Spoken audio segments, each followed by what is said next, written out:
श्री शिवाय नमस्तुभ्यम। हर हर महादेव। आप सबको पता है कि कल 30 मई को गुरुवार की अष्टमी है और ज्येष्ठ मास की जो अष्टमी होती है वो बहुत ही महत्वपूर्ण होती है, अपने आप में बहुत ही विशेष स्थान रखती है।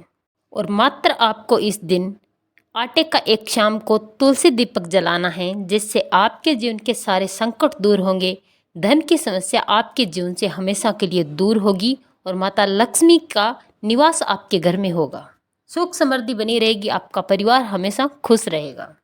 पूज्य गुरु जी कहते हैं कि जो भी व्यक्ति गुरुवार के दिन अगर अष्टमी पड़ जाए और उस दिन आटे का एक तुलसी दीपक जला दे तो उसे जीवन में कभी पीछे मुड़कर देखने की जरूरत नहीं पड़ती। आइए बात करते हैं वो कौन सा दीपक है, कैसे जलाना है, कहाँ जलाना है, क्या बोलना है, पूरी बात बताऊंगा। वीडियो को पूरा देखिएगा। पूज्य गुरुदेव जी की कथा से सुन करके समझ करके आपको समझाने का पूरा प्रयास करूंगा, परंतु उससे पहले अगर आप भी महादेव की कृपा प्राप्त करना चाहते हैं तो चैनल को सब्सक्राइब करके कमेंट बॉक्स में हर हर महादेव जरूर लिखें। तो आइए बात करते हैं सबसे पहले उपाय की। इस उपाय से आपको फ़ायदा क्या होगा, तो अगर आप ये उपाय करते हैं तो आपको कभी जीवन में पीछे मुड़कर देखने की जरूरत नहीं पड़ती। अगर आपके घर में धन की समस्या है, पैसा आ ही नहीं रहा, आपका व्यापार या कारोबार बंद पड़ा है, माता लक्ष्मी की कृपा आप पर नहीं है, तो आपके घर में धन की कमी नहीं होगी। आपके घर में माता लक्ष्मी का स्थायी निवास होगा। पैसों की कमी आपके घर में कभी नहीं होगी अगर आप ये उपाय करते हैं तो। इस उपाय के लिए आपको एक दीपक लेना है। दीपक आपको आटे से तैयार करना है। आटे में आपको नमक नहीं डालना है। बिना नमक के आटे से आपको एक दीपक तैयार करना है। दीपक आप कोई सा भी तैयार कर सकते हैं, गोल या चौमुखा, कैसा भी दीपक जैसा आप चाहें, एक दीपक तैयार करें। इसके बाद आपको इस दीपक को गाय माता के घी से भर लेना है। ध्यान रखिए घी गाय माता का ही होना चाहिए। इसके बाद आपको इसमें बत्ती लगानी है, तो बत्ती आपको गोल बत्ती लगानी है, लंबी बत्ती नहीं लगानी है। ये उपाय आपको प्रदोष काल के समय में करना है।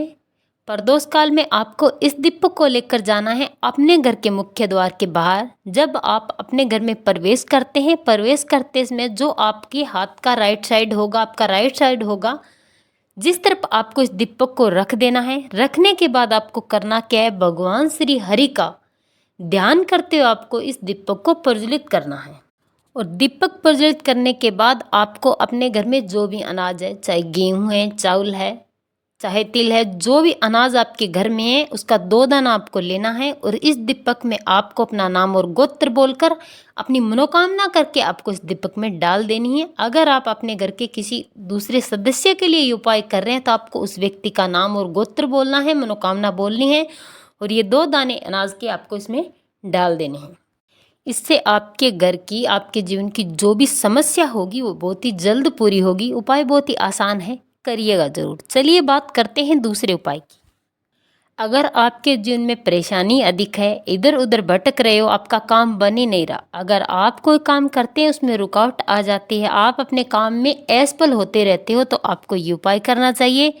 इस उपाय के लिए आपको लेना है मात्र 1 लोटा शुद्ध जल और इसी के साथ आपको लेना है पीला चंदन।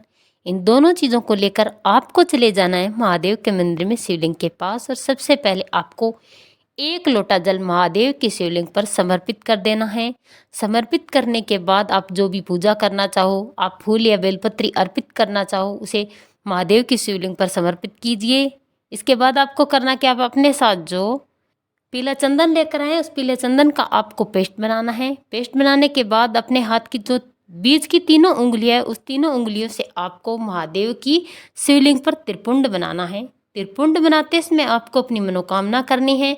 अपनी मनोकामना करते हुए आपको अपनी 3 उंगलियों से त्रिपुंड बनाना है। श्री शिवाय नमस्तुभ्यं मंत्र का आपको कम से कम 11 बार जाप करना है। महादेव से अपनी मनोकामना करनी है। मात्र इतना सा उपाय आपको करना है। अगर आप अष्टमी के दिन इस उपाय को करते हैं तो ऐसा कोई काम नहीं होगा जो आप उसमें असफल हो जाओगे। मात्र 3 गुरुवार आपको ये उपाय करना है। आप जिंदगी में कभी असफल नहीं हो सकते। ये उपाय आपकी जिंदगी को बदल के रख देगा। अगर आप त्रिपुंड नहीं बनाते हैं तो आपको करना क्या है, इस पेस्ट से पूरे शिवलिंग पर आपको इस पेस्ट का लेपन कर देना है और लेपन करते हुए आपको अपनी मनोकामना करनी है। पूज्य गुरु जी कहते हैं कि जो व्यक्ति इन 2 प्रकार से शिवलिंग की पूजन करता है, त्रिपुंड बनाता है या फिर शिवलिंग पर पीले चंदन से लेपन करता है, महादेव उसके जीवन की सारी इच्छाएं पूरी करता है, उसके जीवन के सारे दुख और कष्ट हर लेता है, तो आप इस उपाय को जरूर करें। और चलिए अब बात करते हैं तीसरे उपाय की। ये उपाय आपके घर से बीमारियों को दूर करेगा, आपके घर के कलह कलेश को दूर करेगा, आपके जीवन के जो भी दोष हैं, जो भी रोग हैं, उन सबको समाप्त करेगा। यानी कि कुल मिलाकर आपके जीवन के जो भी समस्याएं हैं, सारी समस्याओं को ये उपाय दूर करेगा। इसके लिए आपको लेना है 1 लोटा शुद्ध जल, इसी के साथ आपको लेना है हल्दी, साथ में लेना है थोड़े से काले तिल और साथ ही साथ लेना है 1 बेलपत्री।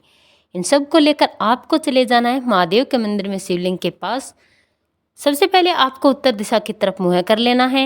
आप अपने साथ जो हल्दी लेकर आए उसका पेस्ट बनाकर आप इसमें काले तिल जो लेकर गए हैं, उन काले तिल को आपको पीला कर लेना है। यानी कि हल्दी की पेस्ट में काले तिल डुबो देने हैं और श्री शिवाय नमस्तुभ्यं मंत्र का जाप करते आपको इन काले तिल को, पूरे के पूरे काले तिल आपको महादेव की शिवलिंग पर अपनी मनोकामना करते चंपेश्वर महादेव के नाम से समर्पित कर देना है। समर्पित करने के बाद आप अपने साथ जो 1 लोटा शुद्ध जल लेकर आए, इस जल को महादेव की शिवलिंग पर अपनी मनोकामना करते हुए समर्पित कर दें। श्री शिवाय नमस्तुभ्यं मंत्र का आप कम से कम 11 बार जाप करें। इसके बाद आप अपने साथ जो 1 बेलपत्री लेकर आए, उस बेलपत्री को आप महादेव की मंदिर से बाहर निकलते समय महादेव की चौखट पर अपने सीधे हाथ की तरफ रख देना है, अपनी मनोकामना करते हुए। आपकी जो भी मनोकामना है, जो भी व्यक्ति आपके घर में क्रोध करता है, कलह क्लेश करता है या रोगी है, उस व्यक्ति का नाम और गोत्र बोलकर अपनी मनोकामना करके आपको ये बेलपत्री यहाँ पर रख देनी है, महादेव से प्रार्थना करनी है और ये सब करके आपको चुपचाप अपने घर आ जाना है। मात्र इतना सा उपाय करना है। इस उपाय से आपके जीवन के संकट, कष्ट, रोग बहुत ही जल्द दूर होंगे। महादेव आप पर कृपा जरूर करेंगे। उपाय बहुत ही सरल है, बहुत ही आसान है। कोई एक उपाय जरूर करें। हर हर महादेव।